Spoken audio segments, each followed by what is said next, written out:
Hello. आज हम लोग पढ़ेंगे method overloading in Java.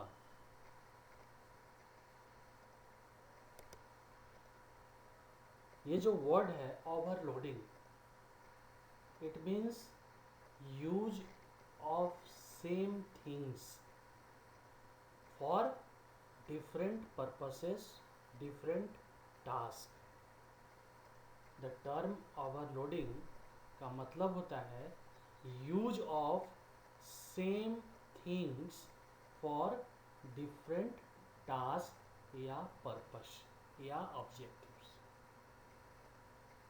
This means, we can say in other words, this means that we can use same function or method name to design functions or methods that perform multiple tasks, multiple different tasks, और object oriented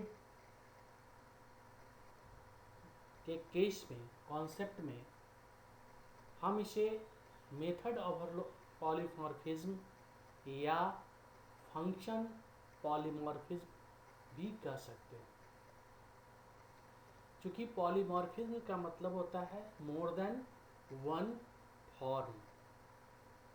we can design a method with same name but different parameter list.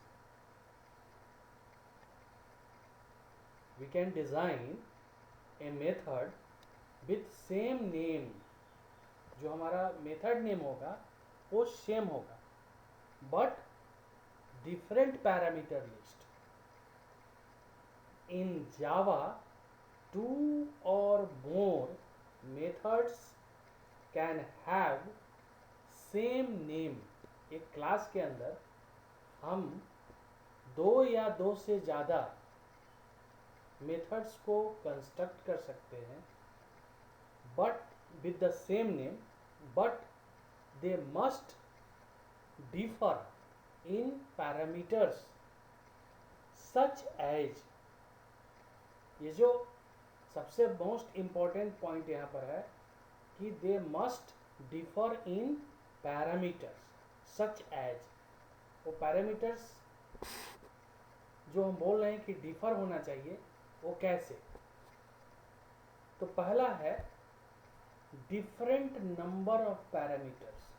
ये जो हम more than two methods बनाएंगे उसके अंदर जो parameter pass होगा उसकी जो संख्या होगी, नंबर होंगे, वो अलग अलग होंगे। किसी में एक पैरामीटर होगा, किसी में दो होगा, किसी में तीन होगा, किसी में चार होगा, किसी में नहीं होगा। तो इस तरह से हम ये ध्यान रखेंगे कि जो मेथड्स बना रहे हैं उसके अंदर डिफरेंट नंबर ऑफ पैरामीटर्स होना चाहिए। सेम नंबर ऑफ पैरामीटर्स पे काम नहीं होगा। हमें क्या ध्यान रखना है? मेथड डिजाइन करेंगे लेकिन डिफरेंट नंबर ऑफ पैरामीटर्स होना चाहिए और different data types of parameters. और दूसरा जो सिचुएशन हो सकता है कि डिफरेंट टाइप्स ऑफ पैरामीटर्स होना, इनकी जो डेटा टाइप है वो अलग अलग होना चाहिए, डिफरेंट होना चाहिए। या हम कहें कि यह दोनों ही केस अप्लाई हम कर सकते हैं। डिफरेंट नंबर ऑफ पैरामीटर्स भी हो और मिक्स डेटा टाइप भी हम पैरामीटर के रूप में पास कर सकते हैं। सो हमारा फोकस होना चाहिए, मेन फोकस जब भी हम मेथड ओवरलोडिंग पे काम करें तो हमारा ध्यान होना चाहिए कि जो नंबर ऑफ मेथड्स डिजाइन करेंगे उसमें जो पैरामीटर होगा उसकी संख्या अलग अलग होनी चाहिए, यानी कि नंबर ऑफ पैरामीटर्स जो पास करेंगे वो अलग अलग होना चाहिए। दूसरा जो क्राइटेरिया है कि उसके डिफरेंट डेटा टाइप्स होने चाहिए, और नहीं तो दोनों ही ऊपर वाले क्राइटेरिया दोनों ही मिक्स होनी चाहिए। सो जब भी हम लोग डिजाइन करेंगे इन्हीं बातों को ध्यान में रखें। The function perform different operations depending on arguments list in the function call. जितने भी मेथड हम बनाएंगे, उसके फॉर्म बनाएंगे, मेथड नेम तो सेम होगा, लेकिन हर मेथड अलग अलग काम करेगा, और ये डिपेंड करेगा उसके पैरामीटर लिस्ट पर। Which function to be called और invoked is determined by checking the number and type of arguments, but not on the function type. उसके रिटर्न टाइप पर ज़्यादा इम्पोर्टेंस नहीं है। फंक्शन मेथड का रिटर्न टाइप क्या है उस पर ज़्यादा एम्फेसिस नहीं है। मेन फोकस आर्गुमेंट्स पर। Let us see for some examples. यहाँ पर पहला जो मेथड हमने बनाया है int find int a comma int b, ये फाइंड मेथड है। इसके दो पैरामीटर हैं, इंटीजर टाइप के हैं, और यह रिटर्न कर रहा है इंटीजर वैल्यू। उसी का दूसरा मेथड हम बनाए हैं फाइंड। इसमें 3 पैरामीटर्स हैं, नंबर ऑफ पैरामीटर्स चेंज कर गए, 3 पैरामीटर्स हैं, सभी इंटीजर टाइप्स के हैं, और यह इंटीजर वैल्यू रिटर्न कर रहा है। तीसरा मेथड है फाइंड। इसके अंदर 2 पैरामीटर हैं, दोनों ही डबल टाइप के हैं, और यह वैल्यू भी रिटर्न कर रहा है डबल। फोर्थ जो है फाइंड फंक्शन मेथड, इसके अंदर 2 पैरामीटर हैं, मिक्स हैं, यानी कि एक इंटीजर है दूसरा डबल है, और यह रिटर्न कर रहा है डबल टाइप का। और फिफ्थ नेक्स्ट नंबर का जो है मेथड, इसमें देखिए इसमें 2 पैरामीटर्स हैं, एक डबल है और एक इंटीजर है। पहले डबल है बाद में इंटीजर है, और ये रिटर्न कर रहा है डबल। इस तरह से हम मेथड ओवरलोडिंग कंस्ट्रक्ट कर सकते हैं, मेथड बना सकते हैं, डिजाइन कर सकते हैं। सो ओवरलोडेड मेथड्स मे और may not have different return types. So major important focus is on parameters, not the return types, but they must have different parameters as above mentioned। जो भी हमने ऊपर में बताया कि आपका ध्यान केवल पैरामीटर पर होना चाहिए, कि डिफरेंट नंबर ऑफ पैरामीटर हो और उसके डेटा टाइप्स अलग अलग हों, और आप दोनों चीज़ों को अप्लाई कर सकते हैं। अब while invoking such function और method, compiler कैसे select करता है, how selects which method?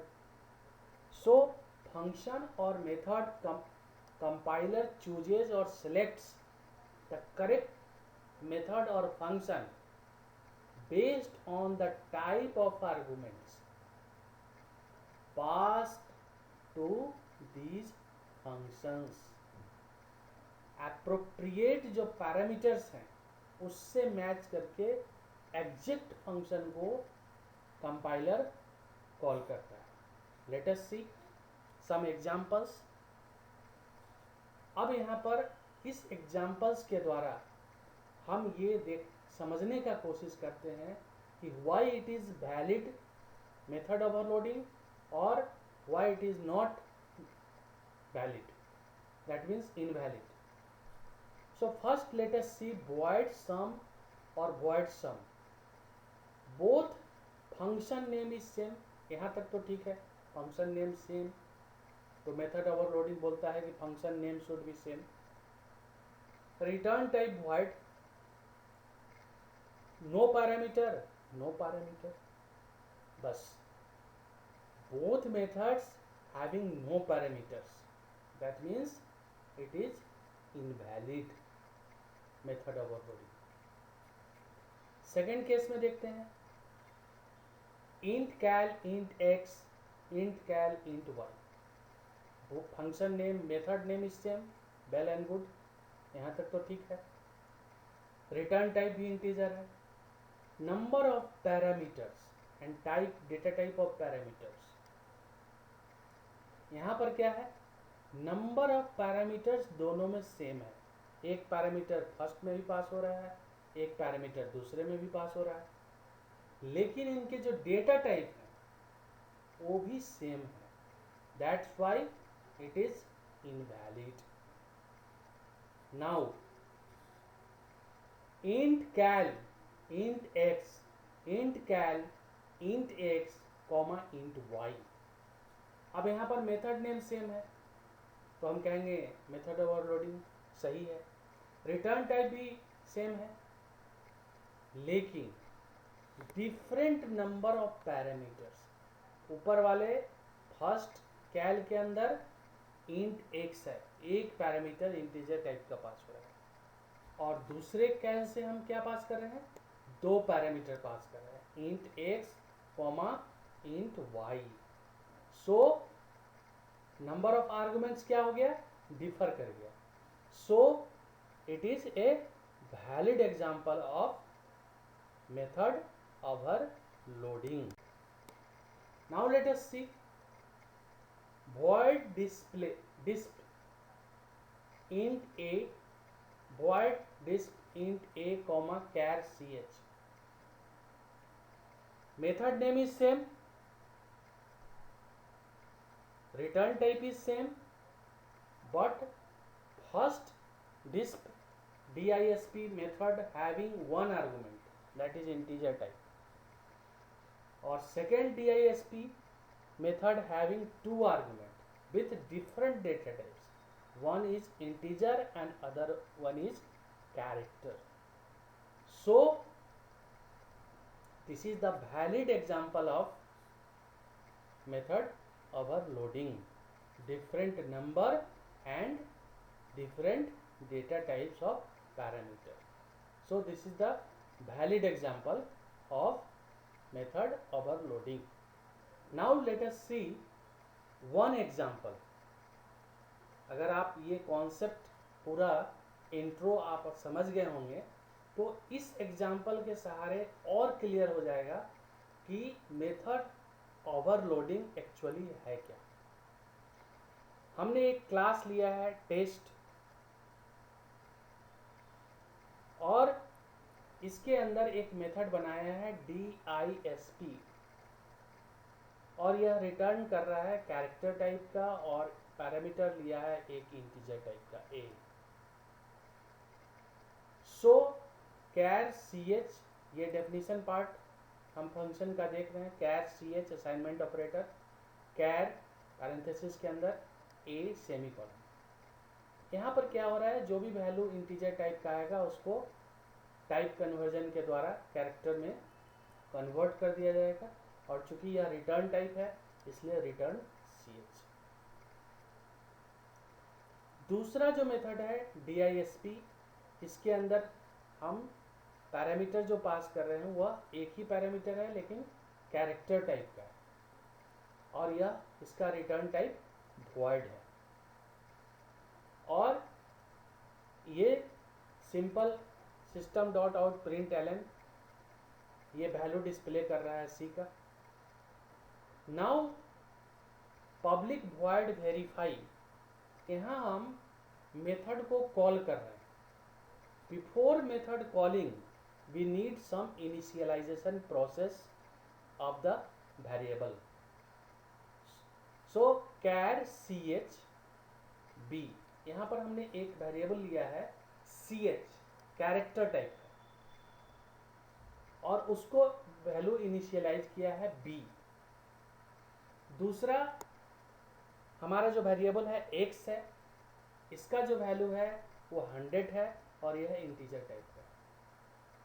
अब हम मेथड को कॉल कर रहे हैं, क्योंकि मेथड रिटर्न टाइप का है DISP, और इससे x को as a parameter integer value pass कर रहे हैं, but it will return char type value. So here char k, it will receive the returning value. जो भी रिटर्न करेगा कॉल्ड पार्ट से, वो यहाँ पर रिटर्न ch है ऊपर में, ये char k उस वैल्यू को रिसीव करेगा। जब कंट्रोल कॉल बैक करेगा कॉलिंग पार्ट को वैल्यू, तब ये k उसको रिसीव कर लेगा उस वैल्यू को, और हम यहाँ पर system.out.println के द्वारा उसको डिस्प्ले कर सकते हैं, कैरेक्टर इज k। और फिर हम एक कॉल मेथड कॉल करते हैं DISP ch, और यहाँ से हम कैरेक्टर पैरामीटर को पास करते हैं, जो कि यहाँ ऊपर में c में रिसीव होगा, और यहाँ पर डिस्प्ले करेगा कन्वर्टेड वैल्यू c। इस तरह से जो आउटपुट होगा, यहाँ पर मेन ऑब्जेक्टिव्स है कि हम मेथड ओवरलोडिंग कैसे डिजाइन कर सकते हैं। तो हमने दो मेथड बनाया है, DISP int a, char DISP int a, और void DISP char c। ये जो डिस्प मेथड है, इसके अंदर एक इंटीजर पैरामीटर है और यह कैरेक्टर टाइप का वैल्यू रिटर्न कर रहा है। दूसरा जो DISP मेथड है, वह method name is same, but return पूरा जो इसका प्रोटोटाइप है, डेफिनेशन पार्ट है, वो अलग अलग है। So that's why it is a valid method overloading. और इसके जो आर्गुमेंट्स हैं, पैरामीटर्स हैं, उसके जो डेटा टाइप्स हैं, वो डिफरेंट हैं। Either number of parameters should be different, either data type should be different. So here data type should be different. इस तरह से हम मेथड ओवरलोडिंग फंक्शन डिजाइन कर सकते हैं, और फिर उसका कॉलिंग एंड कॉल्ड पार्ट लिखेंगे, और इस तरह से ये वर्क करता है। इसका जो आउटपुट होगा वो होगा कैरेक्टर इज d, चूँकि हमने 100 पास किया है, और कन्वर्टेड वैल्यू इज b, चूँकि हमने b यहाँ से सेंड किया तो b डिस्प्ले होगा, और 100 चूँकि इंटीजर वैल्यू 100 है, तो उसको कैर में कन्वर्ट करेगा, तो ASCII value of A to Z हम लोग जानते हैं 97 से 122 होता है। सो lower case d will be displayed. तो यहाँ पर क्या कर दे रहा है, इंटीजर वैल्यू को कैर में कन्वर्ट कर दे रहा है।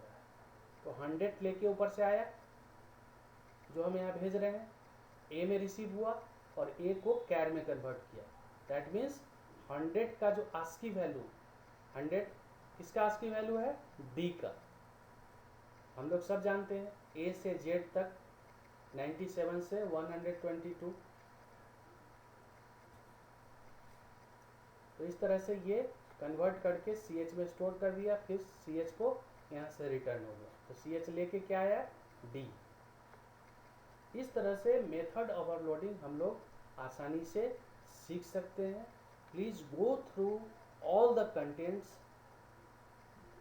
बहुत ही आसान तरीका से आप मेथड ओवरलोडिंग इन जावा समझ सकते हैं। इस एग्जाम्पल को एक दो बार प्रैक्टिस करें, समझें, यह बहुत ही आसान है, method overloading in Java. Thank you. Please click link below. Thank you. Please subscribe my channel e-learning CS. Thank you once again.